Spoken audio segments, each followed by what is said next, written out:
Hi everyone, my self सीमा। स्वागत है आपका यूनिक स्टडी ऑनलाइन क्लासेस में। और जैसा कि हम मॉडर्न हिस्ट्री कर रहे हैं, उसके 2 पार्ट हमने कंप्लीट कर लिया। आज हम 3rd पार्ट करेंगे, जिसमें हमारा पहला ही क्वेश्चन रहेगा, विद्रोह हैं और स्थान है उनको आपस में मैच करना है।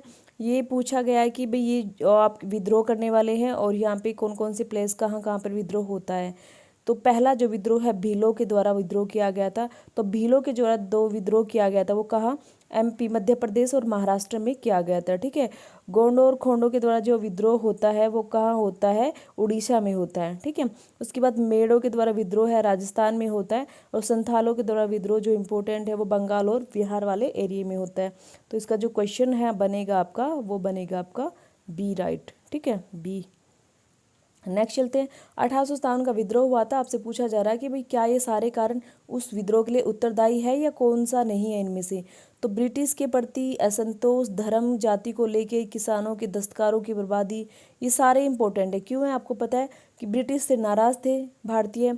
वो भारतीय धर्म के साथ छेड़छाड़ नहीं कर रहे थे, उससे भी किसानों के साथ भी बुरा व्यवहार हो रहा था, वो टैक्स देते थे, सैनिकों के साथ भी पार्शलिटी हो रही थी। तो सारे ही कारण थे। तो डी, सारे ही कारण थे।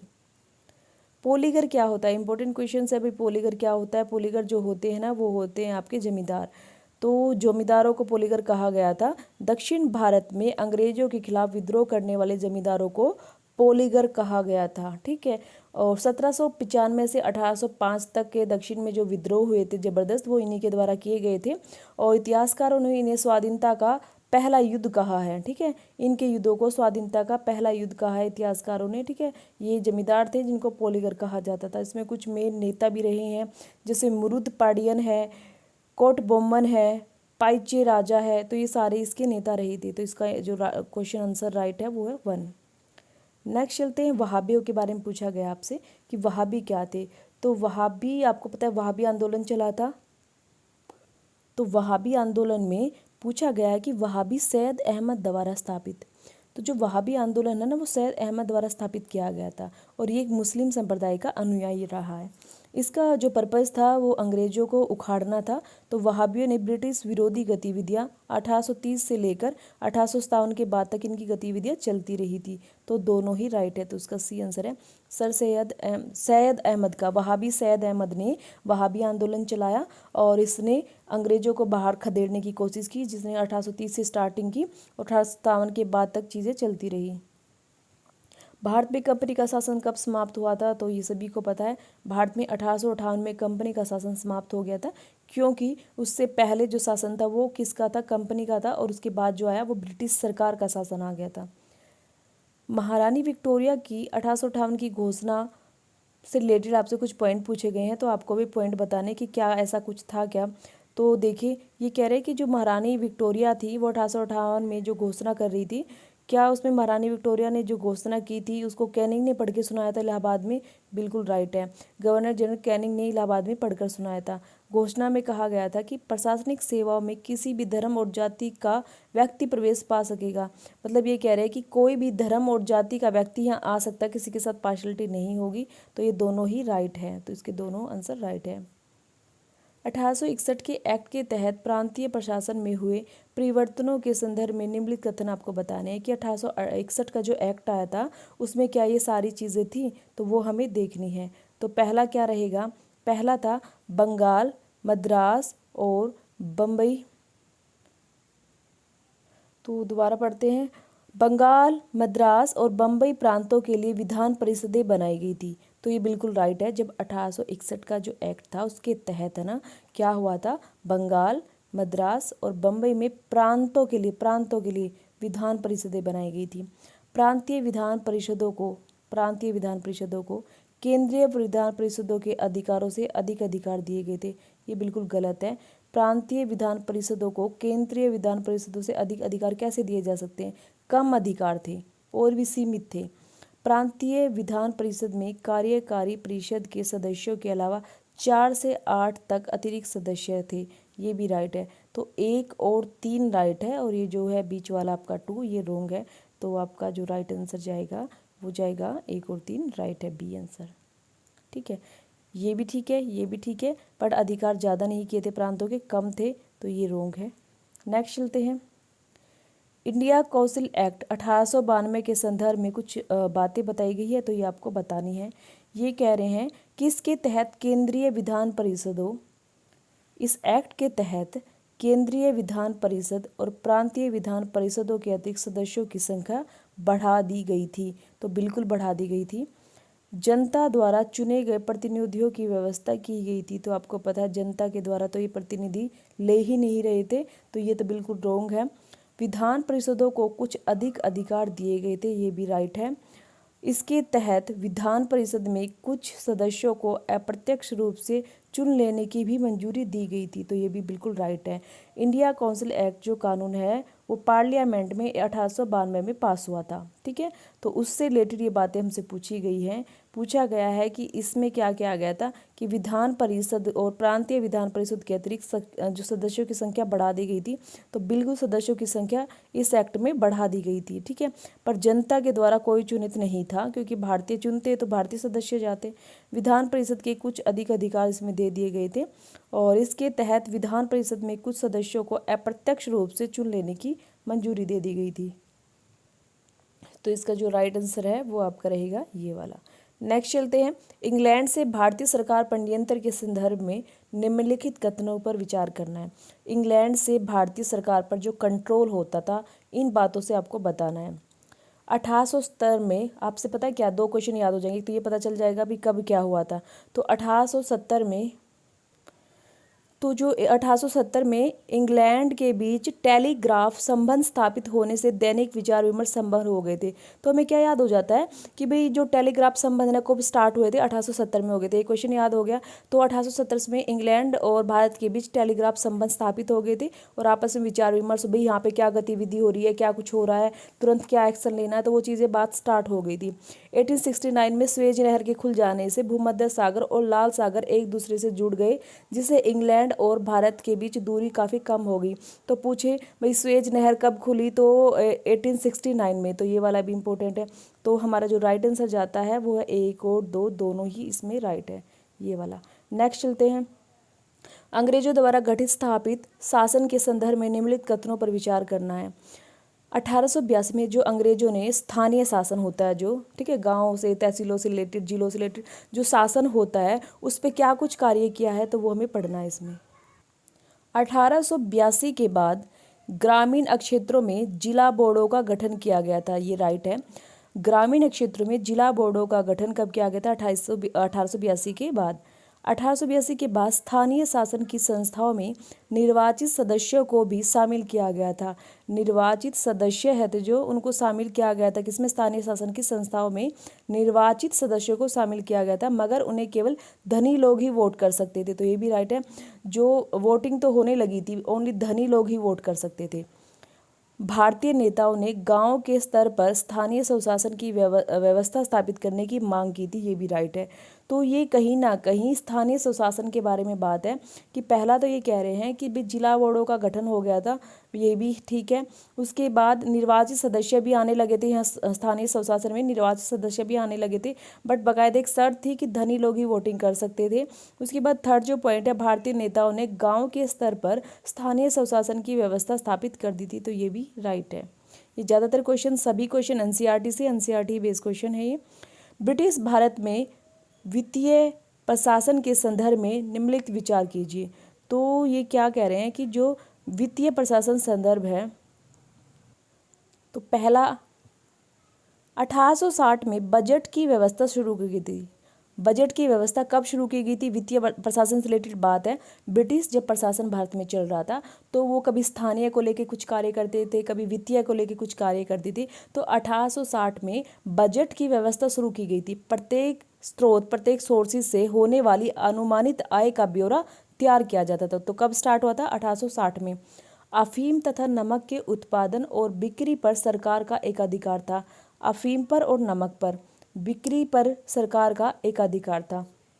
अदालतों से मुकदमा चलाने के लिए मुद्रांक शुल्क, स्टैंप ड्यूटी नामक कर लगाया जाता था। जो अदालतों में मुकदमा चलाया जाता था उस पर एक टैक्स लगता था जिसका नाम था स्टैंप ड्यूटी या मुद्रांक शुल्क। तो ये तीनों ही राइट आंसर है। तो हमारा जो आंसर जाएगा वो डी के साथ जाएगा।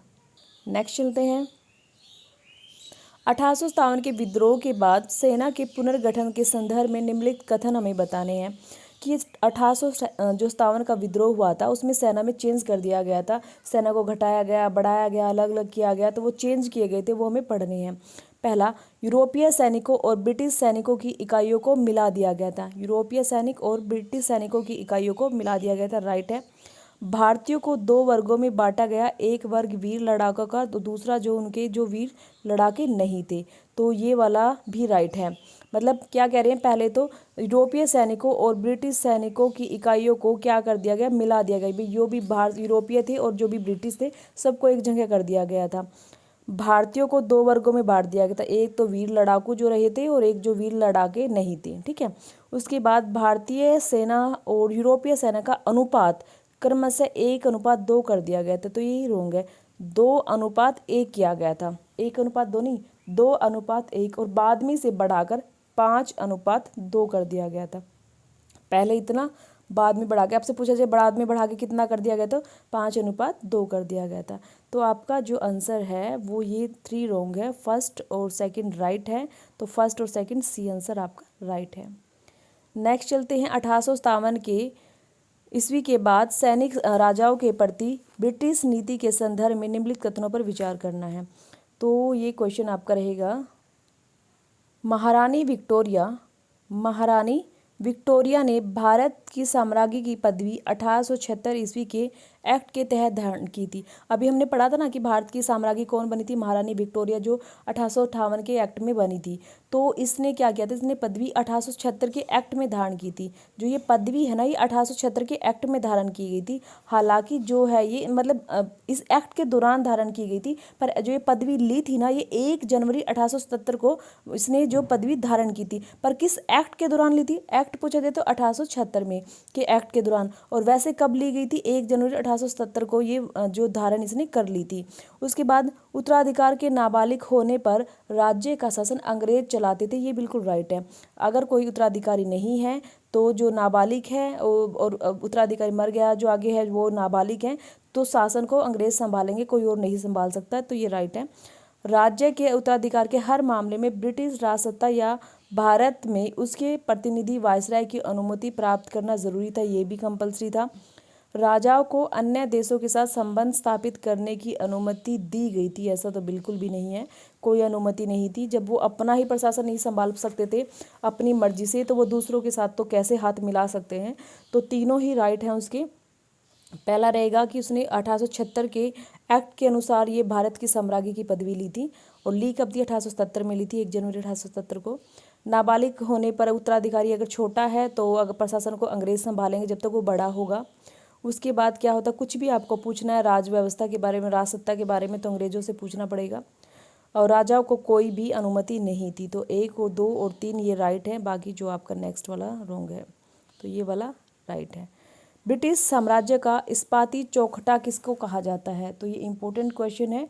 इस्पाती चौखटा किसको कहा जाता है, आपकी सिविल सर्विस को, सिविल सर्विस को इस्पाती चौखटा कहा जाता है, तो राइट आंसर यही है आपका। सारे जो भी सरकारी पद थे उन पर सिविल सर्विस के लोगों को नियुक्त किया जाता था। तो नेक्स्ट क्वेश्चन है, 1858 से 1947 के मध्य कृषि के पिछड़ेपन के लिए निम्नलिखित क्या क्या कारण जिम्मेदार रहे हैं। तो ये देखिए क्या क्या कारण जिम्मेदार रहे हैं। तो पहला रहेगा छोटी छोटी जोतें, मतलब छोटे छोटे टुकड़ों में ज़मीनों को बांटा हुआ था। राजस्व वसूली के लिए अपनाई गई जो व्यवस्था थी वो बहुत ज़्यादा मतलब टैक्स लिया जाता था। किसानों पर इससे बहुत ज़्यादा कर्ज और बोझ और बार बार अकाल भी पड़ रहा था, तो ये आंसर राइट है। आपको भी पता है कि कृषि के पिछड़ेपन के लिए इनमें से तीनों ही चीज़ें राइट है। 19वीं सदी के उत्तरार्ध में खाद्यान्नों के उत्पादन में कमी आने के प्रमुख कारण क्या थे।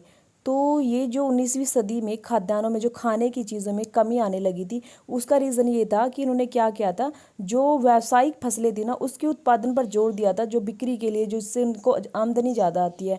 पर खाने की जो चीज़ें थी ना, खाद्यान्न थे, उनकी फसलों पर ज़्यादा जोर नहीं दिया। इन्होंने कपास, जूट, तिलहन जैसी नकदी फसलों के उत्पादन पर ज़्यादा जोर दिया। ये कपास जूट खाने की चीज़ थोड़ी ना है, तो इन फसलों पर ज़्यादा जोर दिया क्योंकि इनसे ज़्यादा आमदनी आती थी। तो राइट आंसर इसका यही है, ए, आगे जाने की ज़रूरत ही नहीं है। ब्रिटिश भारत में अकाल के संदर्भ में कुछ बातें पूछी गई हैं, तो आपको बताना है कि अकाल से रिलेटेड जो ये बातें हैं क्या ये सही हैं। तो पहली जो बात है वो क्या है, भारत में अकाल पड़ने का मुख्य कारण भारतीय किसानों का पूर्णतः मानसून पर आश्रित होना था। बार बार अकाल पड़ने का कारण सरकार ने अकाल आयोगों की स्थापना की।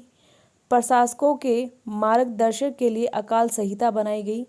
दूसरे महायुद्ध के दौरान अकाल पूरे देश में मानसून के एक साथ दगा देने के कारण पड़ा।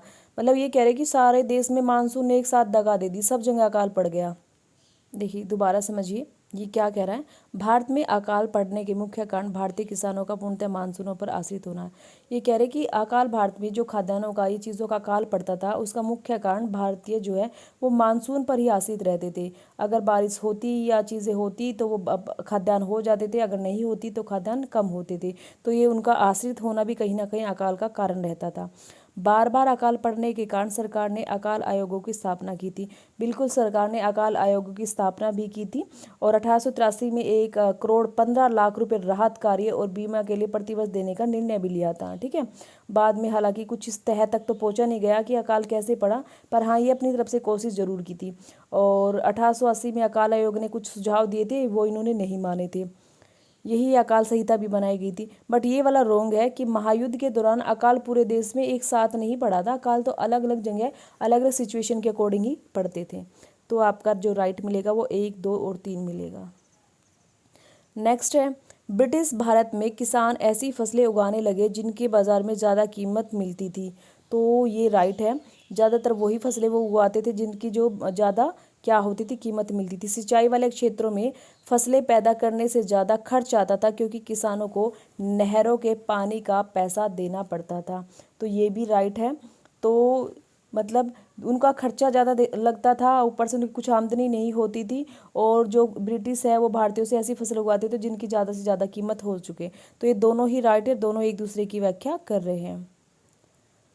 नेक्स्ट, ब्रिटिश भारत में परिवहन क्षेत्र के विकास के संदर्भ में निम्नलिखित कथनों पर विचार कीजिए। क्या कह रहे हैं कि ब्रिटिश भारत में जो परिवहन क्षेत्र है उसके विकास के बारे में आपको कुछ बातें बतानी है, तो बातें बता दीजिए। 19वीं सदी के मध्यकाल तक देश में केवल 2 मुख्य सड़कें थी, एक कलकत्ता तथा दिल्ली के बीच और दूसरी बम्बई और आगरा के बीच। तो ये राइट है। परिवहन के क्षेत्र में जो विकास हुआ वह वस्तुतः भारत में आर्थिक विकास के लिए नहीं था। बिल्कुल भारत के विकास के लिए तो था ही नहीं, वो भारत के विकास के लिए थोड़ी ना सोच रहे थे। उनका अपने माल को पहुंचाना, अपने कच्चे माल को पहुंचाना, तैयार माल को लेके आना, वो परिवहन व्यवस्था कराई गई थी। तो पहला है, एक कलकत्ता से दिल्ली के बीच और दूसरी बम्बई से आगरा के बीच जो है ये सड़कें बनवाई गई थी पहले। और उसके बाद इनका मेन कारण आर्थिक विकास नहीं था, अपने फ़ायदे के लिए ही था। तो ये इनका जो राइट आंसर मिलेगा वो आपको मिलेगा 1 और 2 दोनों। नेक्स्ट चलते हैं, रेलवे के विकास के बारे में पूछ रहे हैं आपसे कि भी रेलवे के विकास के बारे में भी आप बता दीजिए हमें। तो रेलवे जो लाइन है उनके निर्माण के मुख्य उद्देश्य बंदरगाह को देश के ऐसे भीतरी हिस्से से जोड़ना था, ऐसी भीतरी हिस्से से जोड़ना था क्षेत्र जो अंग्रेजों की आर्थिक हितों की दृष्टि के लिए महत्व देते हैं। ये बिल्कुल राइट है, समझने वाली बात है कि वो अपने हित की बात कर रहे हैं। रेलवे पर प्रमुख है ब्रिटिश कंपनियों का स्वामित्व था, रेलों पर प्रमुख ब्रिटिश कंपनियों का स्वामित्व था। तो ये जो है ये रोंग है। ये क्या रोंग है कि रेलवे पर ब्रिटिश कंपनियों का स्वामित्व नहीं था, ब्रिटिश सरकार का स्वामित्व था। पर जो उसका प्रबंध था ना, अरेंजमेंट जो करती थी वो कंपनी करती थी। बात स्वामित्व की आती है तो स्वामित्व सरकार का था। तो ये आपका जाएगा रोंग। उसके बाद, रेलवे ने देश के विभिन्न भागों की वस्तुओं की कीमतों को लगभग एक समान करने में योगदान दिया। ये भी राइट है। पहले रेलवे लाइन कलकत्ता तथा बंगाल के पश्चिमी क्षेत्रों के बीच बनी। तो आपको पता है ये रोंग है। पहली जो रेल है वो कहाँ बनी थी, वो आपके बम्बई से थाने के बीच बनी थी। 1853 में बम्बई से थाने के बीच जो रेल बनी है। अगले साल कलकत्ता को रेल मार्ग से बंगाल के पश्चिमी क्षेत्र की कोयले खानों के साथ जोड़ा गया था। ठीक है। और 1856 में मद्रास को ओरको नाम के साथ जोड़ा गया था, ओरको नाम, ठीक है, आर को नाम के साथ जोड़ा गया था। तो इसमें से आपका जो है ये रोंग है, ये वाला और ये वाला। तो फर्स्ट और थर्ड है जो वो राइट है। तो फर्स्ट और थर्ड आपका जो है वो राइट है। नेक्स्ट चलते हैं, ब्रिटिश भारत के आधुनिक उद्योगों के संदर्भ में कुछ कथन दिए गए हैं, वो कथन बताने हैं। तो देखिए फर्स्ट लाइन क्या है, आधुनिक उद्योगों से रिलेटेड पॉइंट है। कहीं रेलवे से रिलेटेड है, कहीं सड़कों से रिलेटेड है, कहीं वित्त से रिलेटेड है। अगर बात आती है उद्योगों से रिलेटेड, कह रहे हैं कि यहाँ प्रमुखतः ब्रिटिश कंपनियों का स्वामित्व था। उद्योगों की बात आए तो ब्रिटिश कंपनियों का था, रेलवे की बात आए तो ब्रिटिश सरकार का था। उद्योगों का विकास के प्रारंभिक दौर में हर देश को विदेशी प्रतियोगिता से अपने को बचाने के लिए, ये क्या कह रहे हैं, औद्योगिक विकास के प्रारंभिक दौर में हर देश को विदेशी प्रतियोगिता से अपने आप को बचाने के लिए संरक्षण की नीति अपनाता। कोई भी देश था और बहुत ज़्यादा कंपटीशन उद्योगों में होता था तो अपने देश के लिए, देश को बचाने के लिए संरक्षण की नीति अपनाया करता था। तो ऐसी ही नीति भारत में ब्रिटिश सरकार ने अपनाई है? बिल्कुल नहीं अपनाई। ब्रिटिश ने भारत को प्रतियोगिता से बचाने के लिए या उसको संरक्षण देने वाली कोई भी नीति नहीं अपनाई थी। तो ये फर्स्ट ही हमारा राइट है, तो इसमें केवल फर्स्ट ही राइट है। आगे चलते हैं। निम्नलिखित कथनों पर विचार करना है और बताना है कि यूरोपियों ने जिन क्षेत्रों में भारतीय स्रोतों का सबसे ज़्यादा लाभ उठाया था उनमें से एक बगान उद्योग थे। बिल्कुल, बगान उद्योग से वो बहुत सारी कमाई कर रहे थे। भारत में लोहा और इस्पात उद्योगों की वास्तविक शुरुआत 1870 में हुई है, ये रॉन्ग है।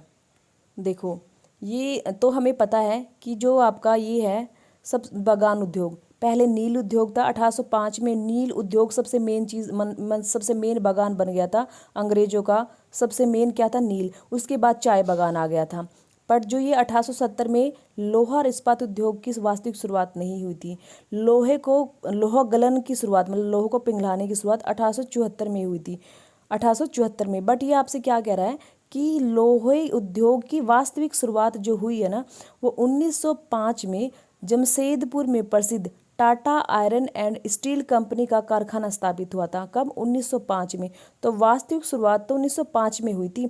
और लोहा प्रगलन, उसको पिघलाने की जो हुई थी, लोहा गलन जिसको कहते हैं, वो 1874 में हुई थी। तो 1905 में जमशेदपुर में Tata iron and steel company का कारखाना स्थापित हुआ था, तो वहाँ पर हुई थी। तो हमारा ओनली वन ही राइट है इसमें। नेक्स्ट चलते हैं। भारतीय धन बहिर्गमन के संदर्भ में, मतलब भारत का जो धन बाहर जा रहा है उसके संदर्भ में आपसे कुछ स्टेटमेंट दी और आपको बतानी है। भारत सरकार के द्वारा वसूल किए गए राजस्व का एक बड़ा हिस्सा स्वदेश शुल्क के नाम पर इंग्लैंड पहुंचता था। भारत सरकार का, ये बिल्कुल राइट है, बहुत बड़ा हिस्सा क्या है, टैक्स के नाम पर कहाँ जाता था? इंग्लैंड पहुंचता था, ये राइट है। भारत के ब्रिटिश अधिकारी अपने वेतन का एक हिस्सा इंग्लैंड भेजते थे और सेवा के अवकाश ग्रहण करने से उनकी पेंशन भी भारत से भेजी जाती थी। इसमें तो कोई डाउट ही नहीं है, ऐसा ही होता था। वे छुट्टी लेके वहाँ चले जाते थे, जब उनकी पेंशन छुट्टियों की भी वहीं जाया करती थी। तो ये दोनों ही राइट है, तो ये दोनों ही राइट है। ब्रिटिश कथनों पर विचार हमें करना है। ब्रिटिश शासन के दौरान भारतीय जनता की प्रमुख विशेषता थी उनकी घोर गरीबी। ठीक है, ये कह रहे हैं कि ब्रिटिश शासन के दौरान भारतीय जनता की जो प्रमुख विशेषता थी उनकी घोर गरीबी थी। 1920 में अखिल भारतीय मजदूर कांग्रेस की स्थापना की गई थी, तो ये भी राइट है। तो समझिए एक बार, ब्रिटिश सरकार के टाइम है ना 1947 में प्रति व्यक्ति जो आय मिली थी वो 228 रुपये मिली थी। एक आम लोगों की जो आय 228, मतलब प्रतिदिन में 1 रुपये से भी कम की आय थी। ठीक है, और उसके बाद जो है, बाद में हालांकि जो अमीर लोग, ये जमींदार मालिकों, उनकी की तो अलग बात है, नो आम लोगों की बात चल रही है। तो घोर गरीबी पाई गई थी उस काल में। उसके बाद फिर 1920 में अखिल भारतीय मजदूर कांग्रेस का जो है आंदोलन हुआ था, तो मजदूरों के हितों के लिए ये संगठन बनाया गया था। अखिल भारतीय मजदूर कांग्रेस बनाई गई थी मजदूरों के हित की रक्षा के लिए। तो ये दोनों ही राइट है, तो 1 और 2 दोनों ही राइट है। नेक्स्ट है, यदि उत्पादकों को अपंग बनाया जाए, किसानों पर करों का बोझ लाद दिया जाए, 1/3 राजस्व देश से बाहर भेज दिया जाए, तो दुनिया का कोई भी देश स्थायी तौर पर दरिद्र हो जाएगा और उसे बार बार अकाल का सामना करना पड़ेगा। तो पूछा जाए ना आपसे ये स्टेटमेंट किसने कही है, तो आपका कहीं दादा भाई नौरोजी पे ध्यान ना जाए, इसलिए याद रखना रमेश चंद्र दत्त ने ये बात कही है। इंडियन सिविल सर्विस के सदस्य रहे थे रमेश चंद्र दत्त। इन्होंने इस बात को भली भांति बताया है कि भारत का जो धन है वो किस किस तरीके से जा रहा है और कैसे कैसे सावधानी बरतनी चाहिए। तो आज के लिए इतना ही है। अब नेक्स्ट क्लास में कंप्लीट करते हैं नेक्स्ट। और ओके, बाय बाय।